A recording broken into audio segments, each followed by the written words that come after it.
তিনি আমাদের বাঙালিদিকে গর্বিত করেছিলেন।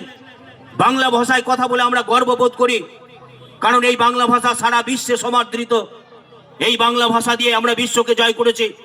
নোবেলজয়ী অর্থনীতিবিদ তিনিও কিন্তু বাংলা ভাষায় কথা বলেন। তাহলে আজকে বাংলা ভাষার উপরে এত অত্যাচার কেন?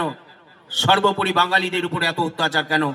আজকে সাধারণ মানুষ আমরা কিন্তু আজকে এই প্রশ্ন আমরা তুলব। আমরা এই জায়গায় দাঁড়িয়ে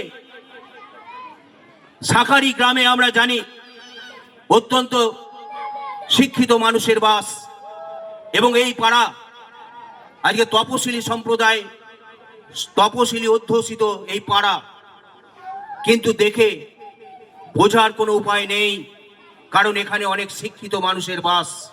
তাদের রুচিশীলতা, তাদের শৌখিনতা, তাদের শৃঙ্খলা, এগুলো দেখলেই বোঝা যায় যেখানে শিক্ষার আলো ফুটে উঠেছে।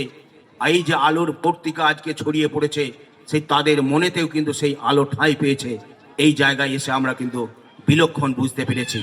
তাই আমি কুর্নিশ জানাচ্ছি এই পাড়ার যারা উদ্যোক্তা, আমাদের মায়েরা যারা এই উদ্যোগ নিয়েছিলেন, কারণ মায়েরা শিক্ষিত না হলে তার পরিবার শিক্ষিত হতে পারে না। আমাদের সজলবাবু যেটা পুরাণের কথা বলছিলেন, এটা শুধু পুরাণের কথা নয়, এটা শুধু একটা বাস্তব উক্তি, এটা বাস্তব কথা, এটা বিজ্ঞানসম্মত কথা, এটা বিজ্ঞানসম্মত প্রমাণিত সত্য কথা। যদি মায়েরা শিক্ষিত হন, কারণ এই যে বাচ্চারা, ছোট ছোট ছেলেরা যারা ঘুরে বেড়াচ্ছে, খেলা করছে, তাদের শিক্ষক যত স্কুলে থাকুক না কেন, তাদের সব থেকে বড় শিক্ষক এবং প্রথম শিক্ষক গৃহ শিক্ষিকা হচ্ছেন তার মা।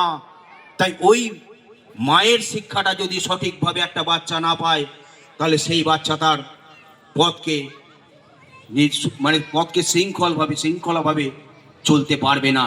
তাই মায়েদেরকে শিক্ষিত করতে পারলেই সমাজকে শিক্ষিত করা যাবে, মায়েদেরকে শিক্ষিত করতে পারলেই সমাজকে এগিয়ে নিয়ে যাওয়া যাবে।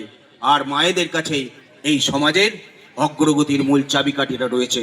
তাই তো রাজ্যের মুখ্যমন্ত্রী মমতা বন্দ্যোপাধ্যায় মায়েদেরকে এগিয়ে আসার জন্যে তিনি বারে বারে তার প্রচেষ্টা জারি রেখেছেন।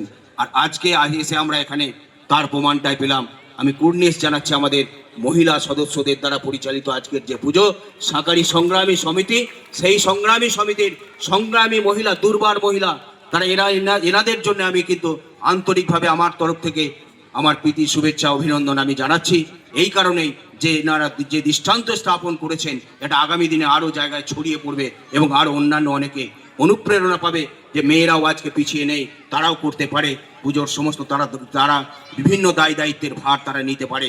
তাই তাদের কাছে আমি কৃতজ্ঞতা প্রকাশ করছি এই কারণেই যে তারা আলোকবর্তিকা হয়ে পথ দেখাবে অন্য মেয়েদের, এই আশা ব্যক্ত করে এবং আগামী দিনে এই মেলার শুভ কামনা করে আমি আমার ক্ষুদ্র বক্তব্য শেষ করছি।